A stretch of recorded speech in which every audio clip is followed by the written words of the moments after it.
Welcome to another Kings of War battle report, the epic quest. Salamanders versus Brothermark, 2,300 points. The scenario was Pillage. So my Brothermark army has not really changed since the start of Clash of Kings. I just have been enjoying the fact that certain things are better, such as the Order of the Abyssal Hunt. And this is an army I designed a few months ago, and I've just been enjoying the new parts of the list. So it starts off with a horde of men-at-arms swordsmen, but both with veteran command and iron resolve. A horde of men-at-arms spearmen with veteran command and iron resolve. 2 troops of paladin monster slayers. 3 regiments of Order of the Abyssal Hunt, 1 with boots of striding, 1 with roof sharpness, and 1 with nothing. A horde of ogre palace guards with a staying stone. 2 heavy arbalists. An exemplar paladin with a mace of crushing and leaf from the front, an exemplar hunter with the gauntlet and a horse, that's Sir Sean, 2 war wizards, one with a boomstick and the other one with a horse, inspiring talisman, lightning bolt 4, and bane chant. So Craig is playing the new Salamanders list, and the first thing that really stood out to me was the Whispering Scales formation.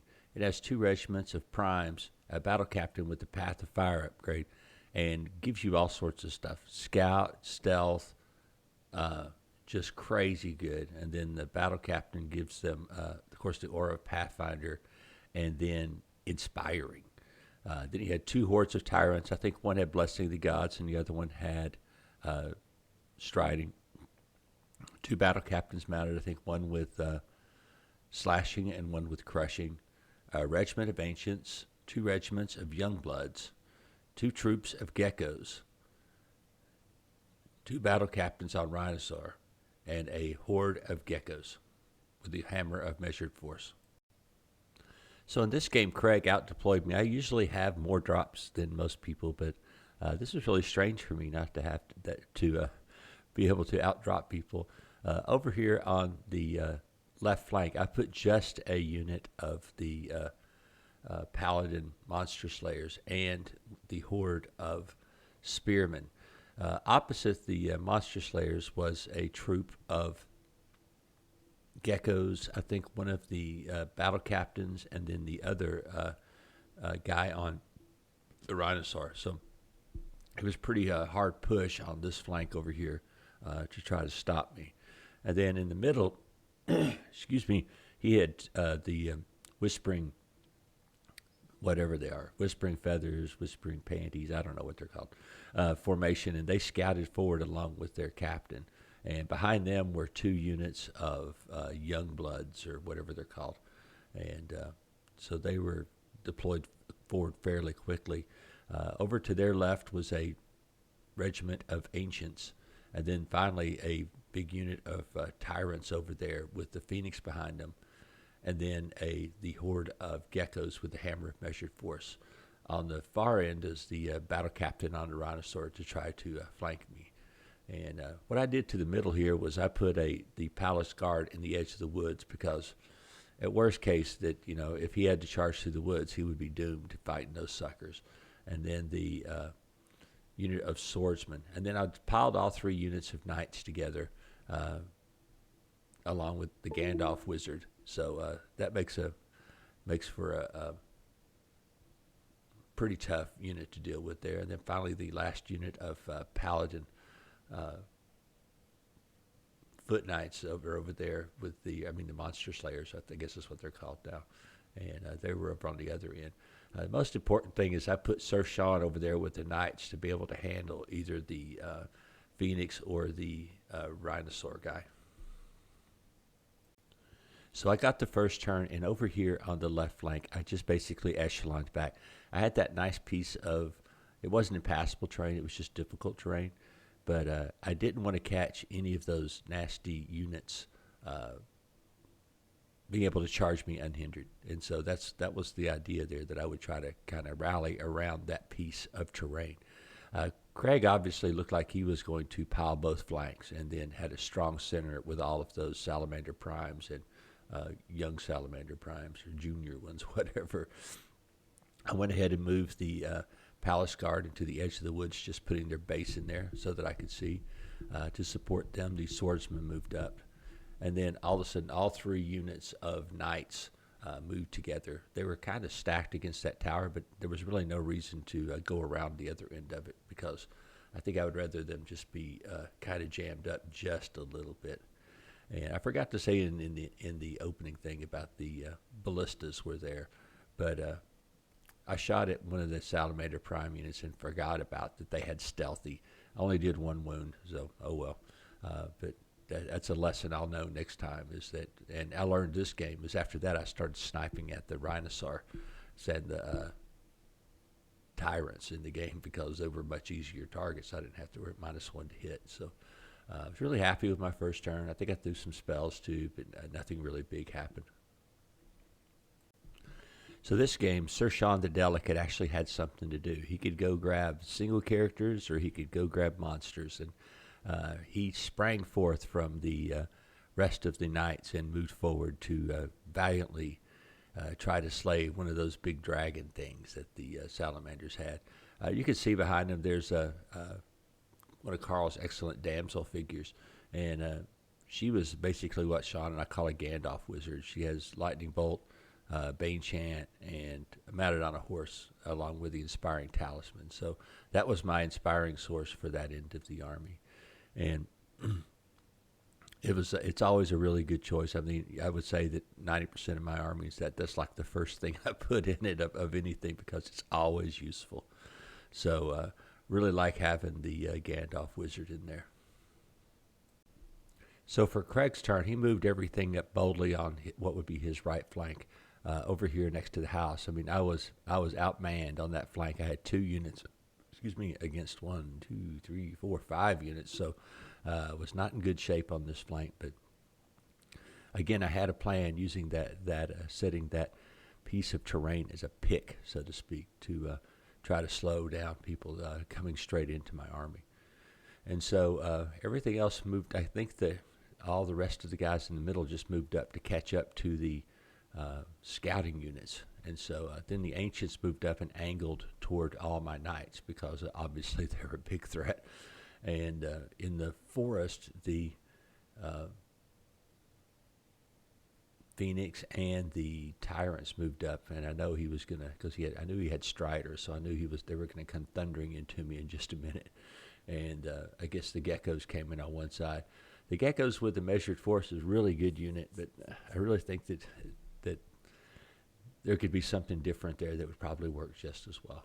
And so over on the very far end, the geckos were coming after the ballista, and I believe that he charged something into one of my knight units. But we'll see if I've got a picture of it in a second here.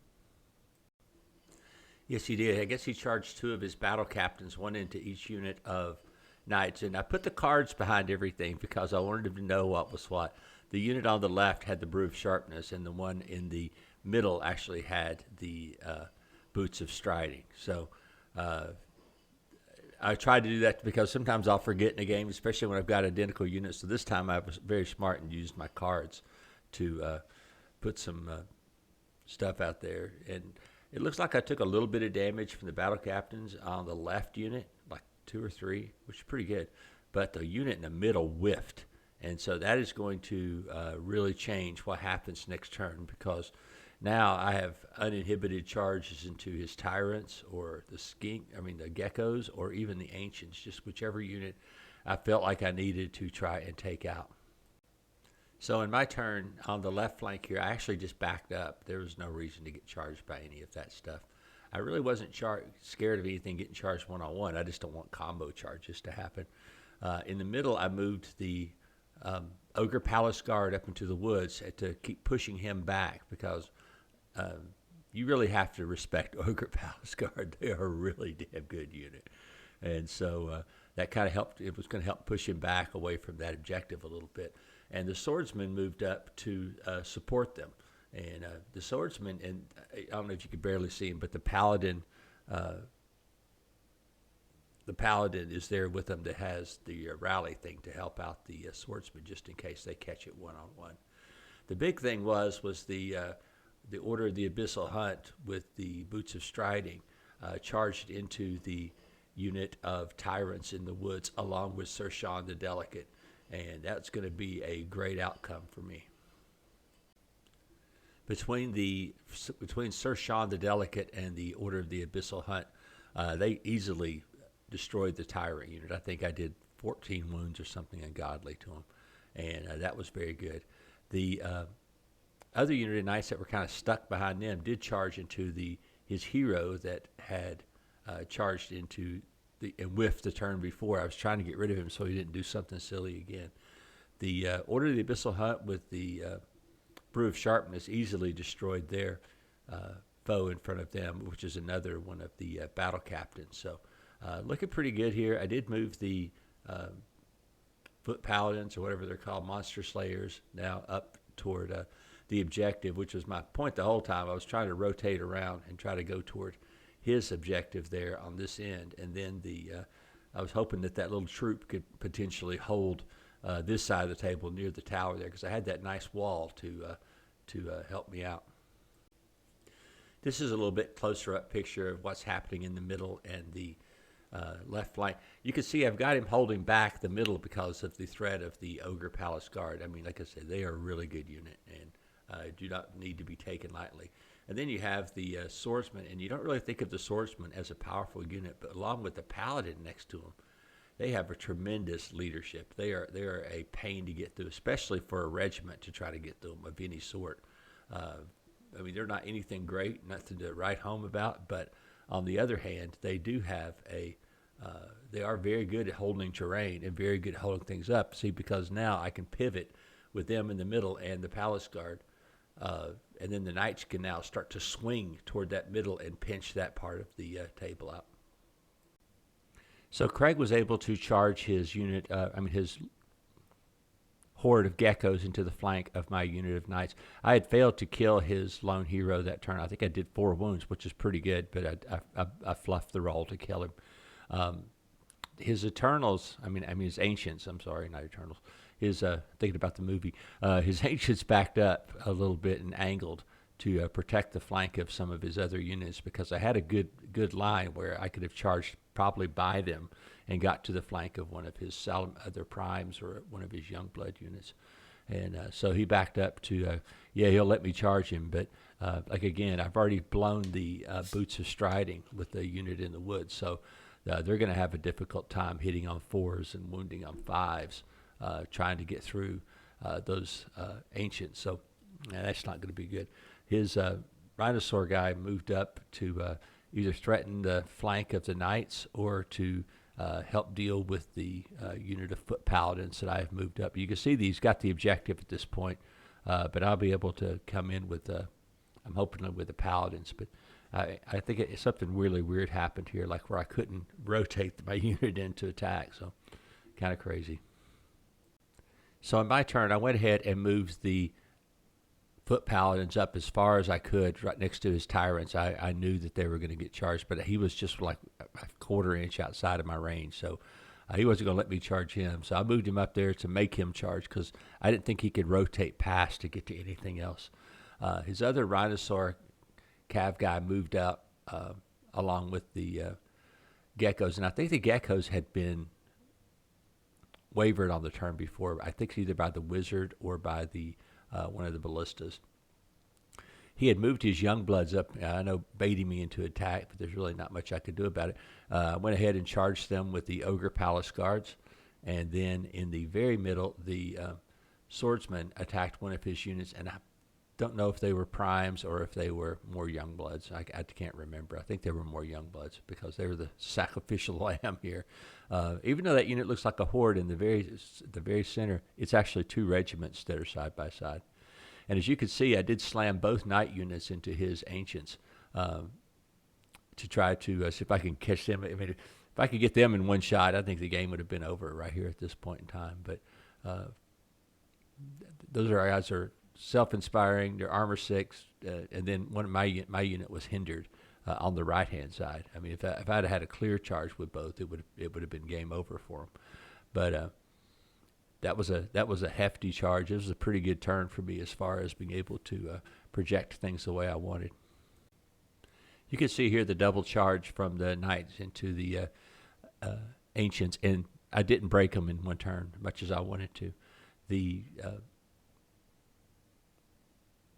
other knight unit, I guess I kept attacking the lone hero there to try to get rid of him before turning, because the geckos didn't seem to be very much of a threat. And then I charged the foot paladins into the flank of the geckos, and I did a lot of damage. I mean, I want to say like 9 or 10, which is pretty good for those guys. So this is pretty good. I mean, they've got the Gandalf wizard, as you can see, her sitting right there in the middle. She's giving me some inspiring, and then Bane chanting one of the units of knights up there, so that I could do a little bit more damage to those ancients. My Ogre Palace Guard was able to one-shot the unit of Youngbloods. They were then able to turn toward, because I know what's about to happen, that was going to catch the Rhinosaur Cav guy right into my face. One of the things that I always forget when I play in the game is the ability for units to rotate through and still be able to charge. And so I think this is what's going to happen. I think Craig rotates through that unit in front of him and then flank charges into the Ogre Palace Guard. And I'm going to have to look the rule up again. I'm not saying that there was any debate at all, because I thought he could do it without any. But, I mean, I just haven't familiarized myself with that rule enough. Because I've seen people tell me that in my other battle reports, like, well, you could have done this. And I'm like, what? It's kind of weird to think about. But anyway, I did get rid of that one unit, and now my knights and my unit of swordsmen are going to be able to do some damage there in the very middle of the table. I did fail to kill the ancients despite doing a considerable amount of damage to them. Over here on the end, I was able to kill that last battle captain, and did a formation change to turn my knights toward the geckos units with the hammer and measured force. My Sir Sean, the impeccable, or whatever he is this week, starts to wail on the Phoenix, because of he has the extra ability to hurt monsters, I think. I have to remember.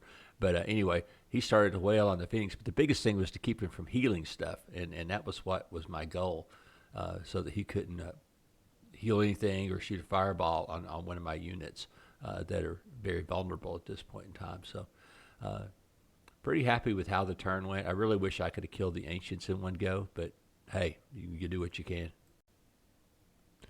So here Sir Sean is attacking the Phoenix, and over the course of the game, he actually destroys the Phoenix. And I think by killing him, I'm pretty sure that preserved our chances in this thing by actually keeping him occupied. It's hard for the Phoenix to get away from someone like that, but he is, because he flies and he's nimble. Sir Sean, by beating on him, keeps him from flying off or making any kind of nimble move.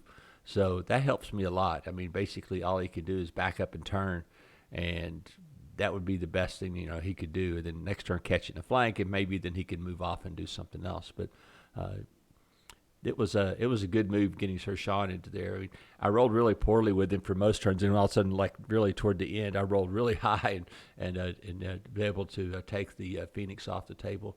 You can see that the geckos are in a world of hurt. They're already up to 10 wounds, and they probably won't survive the next turn either. Okay, so the Rhino Captain actually did charge into the Ogre Palace Guard, and then another unit charged from the flank. But again, they were hindered because of the crossing the wall, which at least helped a little bit. I kind of balanced the idea of being able to survive that with, because I kind of knew that he could potentially do that, but I thought maybe rolling over the wall needed me 5s to hit and 4s to wound, that I still would have a pretty good chance of surviving it, even at a flank attack by that unit. Whether they're Youngbloods or if they're primes, it doesn't matter as far as that's concerned. I think if they're Youngbloods, they also lose their Thunderous Charge, which is not too good for them. And so in the middle here is Ancients wisely charged the unit with the Brew of Sharpness. And the reason why is because that unit, it takes the other one out of the engagement. And so the next turn I got to make a fresh charge. And as you can see, I've got my corner, this itty-bitty little corner in the edge of that woods. And so I'm going to be hindered yet again by that unit. So that was a pretty good move on Craig's part. You can see here on the extreme left flank, I'm sorry, that the tyrants did go ahead and charge the unit of foot paladins. There's really nothing I could do about it, but on the other hand, it kept them from making a charge into my spearmen there.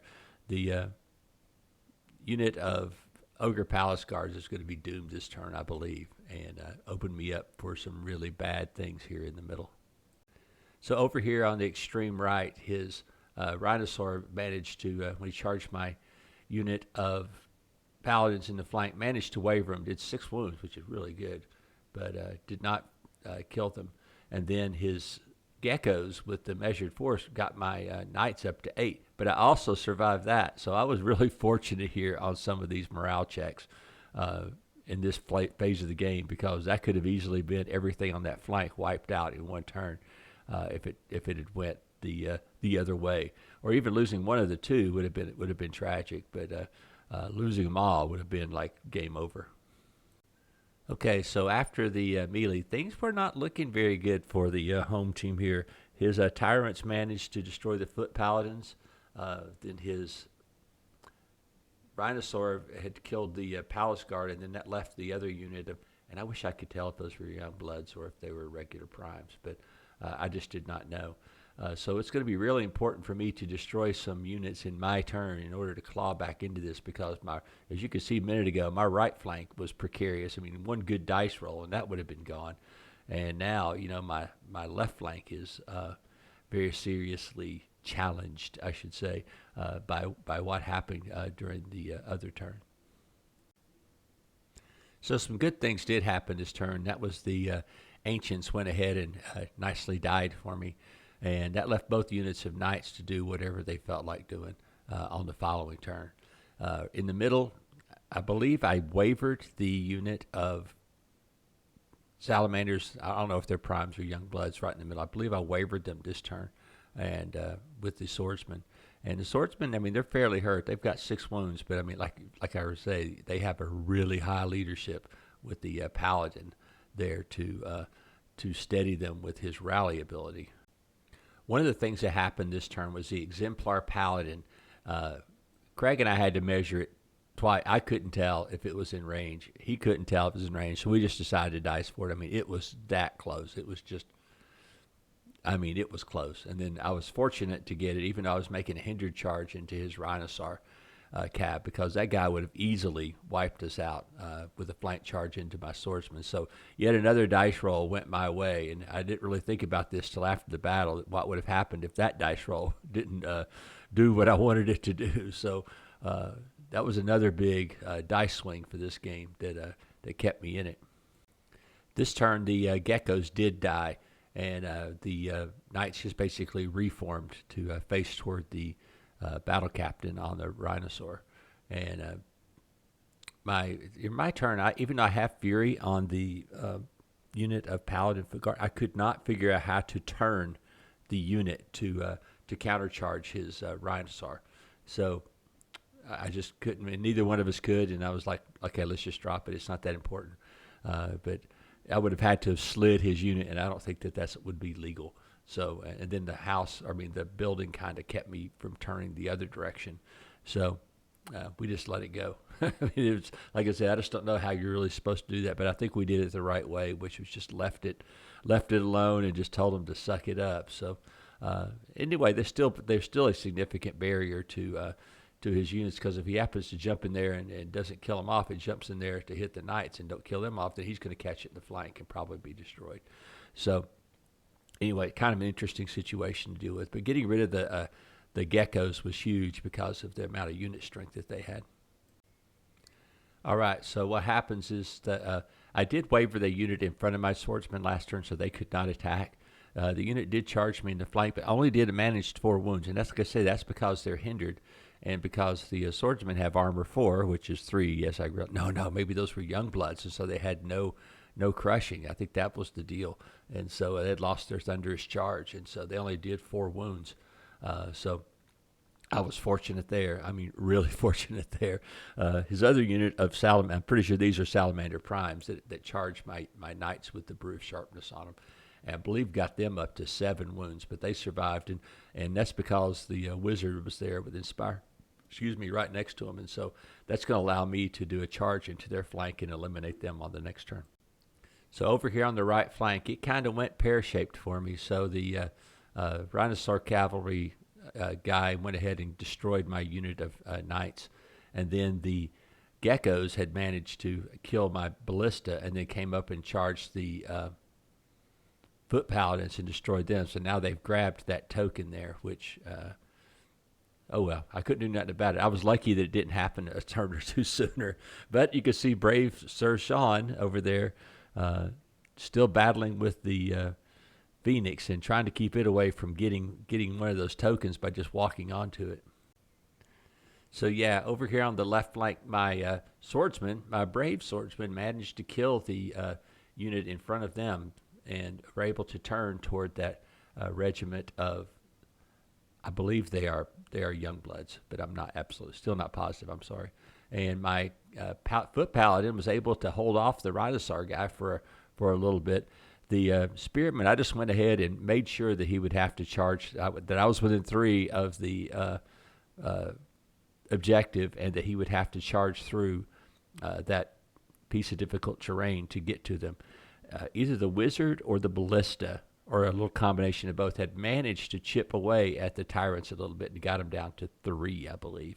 So that was good. Over in the middle, basically my knights had eliminated that unit of Saurus's there, Saurus Primes, and then the other unit of knights went ahead and about face to come back toward the objective. I was trying to be able to move one of them toward the objective that's behind them there, and then the other one was trying to move back over where the Phoenix was at. So kind of a cluster going on here as far as kind of waiting last game to come up with my objectives. But I thought I could get 3, and that was my whole goal. You can see here, this is after all the fights, and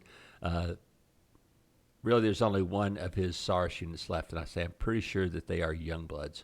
So my knights, my swordsmen are not in too bad a shape, but I might be outside of 6 of the paladin right now after I rotated, but I wasn't about to take it in the flank again. He's measuring right now. I'm pretty sure what his goal is to charge the Rhino captain into the magic user and blow through her, and then into the back of my knights and finish that threat off. So that could have been a tragedy, and we'll see what happens. So yeah, the tyrants basically had to charge me to get me off of that objective, and did 11 wounds, which was pretty damn good considering they were hindered. That was I was surprised I took that many, actually, but maybe that is probably maybe it's within 1 or 2 of what's supposed to happen. And then his Salamander Prime unit or whatever it is, I'm pretty sure, like I said, I'm pretty sure they're Youngbloods, go ahead and charge into my wounded swordsman, so that wasn't going to be good for me at all. And his Rhino captain fights back at my foot paladin, who is amazingly resilient. When I'm sitting there fighting, I think I was surprised at how long I thought he was going to be dead meat on the first turn of the fight. So the Rhino captain does not kill the magic user, and I kind of warned him. I said, that she does have inspiring, and because she is the inspiring source for that whole flank of the army. Sir Sean had taken a wound. I think every once in a while he'll take one, and because of Iron Resolve, he'll get rid of it. As you can see, the knights are turned around trying to either go back to kill the Phoenix, or now to kill the captain, or now to grab the objective, one way or the other. So I'm in a weird shape right here, just as far as the directions of things. You can see here I kind of time-lapsed. I forgot to show the charge, but the knights did charge into that unit of Salamanders and helped destroy them, and then turned all the way around to look toward the other Rhino captain. And my swordsmen were up to 12 points of damage, so they weren't in very good shape either. But my cagey move of the day was just moving the other unit of knights instead of getting suckered into trying to kill a unit. I went ahead and just moved in on the objective in the woods there and out of the charge arc of the Rhino captain. So I was in position there. I was just trying to score because I'm trying to hold the objectives because he's already got one on the right, and I think he's got another one somewhere else that I can't reach. So we'll have to see what happens. I mean, this time of the game is tight. Every move is a win or lose. If you blow it, you lose. Okay, his battle captain on foot, the one with the fire thing, he went ahead and charged into my swordsman. He only did one wound, but damn near killed him with a good dice roll. So that was scary at that point in time because I think he wavered him. As a matter of fact, I mean, I'm up to 13, so that's not out of the question that could happen. But that's what happened. In his turn, he also moved his other rhino captain to take that objective. I'm outside of 3 inches up there, so now he's got the one over here in the corner with his geckos, and he's got that one there on his side of the table. So he's got 2, and I barely, like I said, I barely survived to hold this middle one here, and we'll have to see what happens with the other 2. So why is this rhino captain making a fruitless charge into a unit of spearmen? Well, I'll tell you why. It's because the turn before the spearman turned around, and because of the wounds done, those three little nick wounds done, the spearman rolled out well and destroyed the tyrants in one go. And I think his rhino guy only did 1 wound in this turn because of the phalanx of the spearmen. So that's really weird that I got to hold this objective. I mean, it was tight. I mean, I kept those guys in reserve the entire game, just in the idea, look, I got to hold this one. I got to hold it. I don't really care about killing stuff. I just got to hold this one. So I was able to do that with this unit, and that's going to give me yet another objective. So I've got this one here on the left. I've got the one in the middle with the swordsman who barely survived and were wavered. And then on the extreme right, I've got that unit of knights in the woods. And so that gives me up to 3, and he has 2, and that's the game. And I squeaked by with the narrowest of victories. I mean, any dice roll could have lost this game or went to a draw. So very, very good game, very tight, well played by Craig. Just an amazing game. One of the other ways that I won this game, and it kind of came down to, again, a last turn dice roll, was that Sir Sean, the delicate, managed to take out the Phoenix. And I don't think the Phoenix could. I know what Craig was saying that he could have turned and moved out, but he loses nimble because he's a flyer. So I don't think he could have done anything except back up and turn, which he should have done earlier in the game. And if he'd have done that, then I would be in his flank. Then he could have just at least walked off the other direction. So another critical aspect of this game. It was such a good game. I mean, it's just unbelievable. And the fact that Sir Sean, helped kill that unit of tyrants, and also did kill the Phoenix one by himself, really makes you you really look at those exemplar hunters and realize that they are worth the points to spend on them. As a matter of fact, I should probably spend more points on them. So anyway, thank you, Sir Sean, for helping me out here.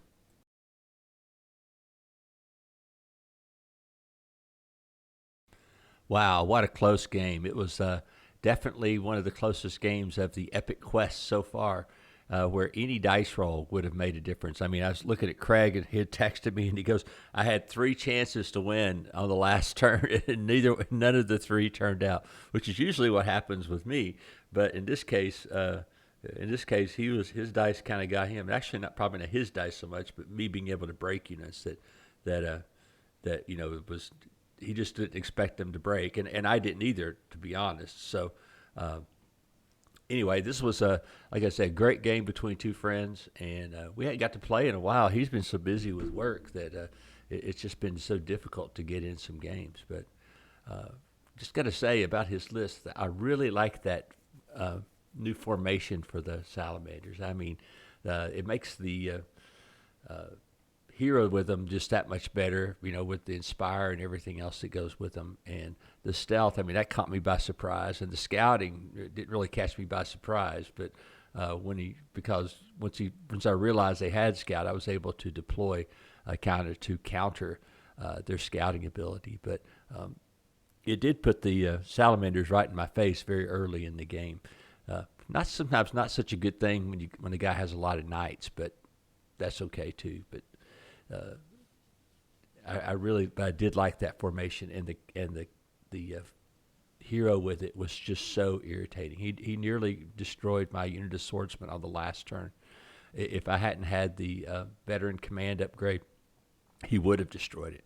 So I was very, very fortunate to come away with that. But I think I would take that formation every time. I really like the whole army list as a whole because of the idea of the double envelopment. And I think the only thing that really got Craig was not something he did wrong, but when his one of his lone heroes flaked out when he was trying to get one of my knights. All I needed was one wound to keep me from charging through him because he's yielding, and he did not get it. And then I was able to sweep through them, and because I thought I was going to have to sacrifice Sir Sean not to die. But when he failed to wound me, I was able to send the knights with the boots of striding into his tyrants and destroyed them along with Sir Sean.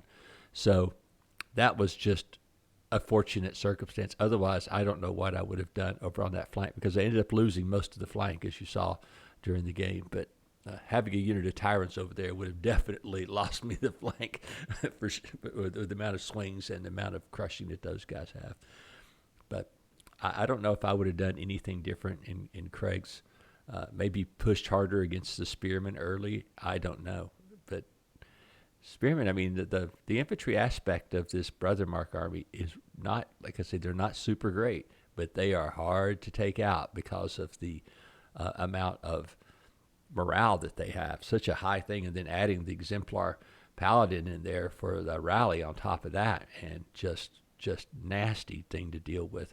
And I mean, if I had to get criticism to say to my own armies, I really wish I would have had one more, especially since I'm fighting salamanders, one more Bane chant in the army somewhere. And I don't know how to arrange it to get it, but I mean, it's not essential. That it would have came in handy, I think, to have that when I was fighting those salamander units with their high armor. So may have to look at that somewhere in the list. But since it's part of the epic quest, you won't see this army again. And I just want to thank my friend Carl. Carl left his army, his Brothermark army, out on the table next to us from the last time we played.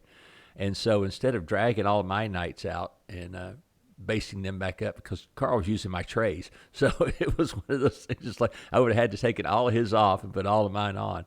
So instead, I just got to use his army, which was made me happy. And the infantry and stuff like that are all mine. But I didn't have to drag out all those knights, and I have plenty of knights. I mean, I'm not part of the reason of the epic quest thing is to use all of my models, and so I have enough knights to field this army. Don't get me wrong, but it was just nice that he already had his all set up and on the trays for me to use, and I didn't have to really stress out over pulling an army out. As a matter of fact, when Craig said he wanted to play, I had a goblin army ready to play, and decided that I don't feel like being I don't want to, since I haven't got to play Craig in a while. I didn't want to be nasty to him with a goblin army. So even though it's fairly mild goblin army, it's more of a melee oriented goblin army, and I still needed to paint a model for it. So the Brothermark was an easy choice, and plus I've been enjoying reading about the upgrades to the Brothermark and the Order of the Green Lady. So, again, just a lot of fun this game. And thank you, Craig, for the battle. I really appreciate it. It was super fun. I was pumped up about it.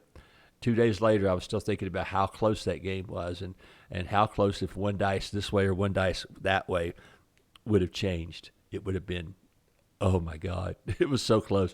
Anyway, take care, everybody, and thank you for watching.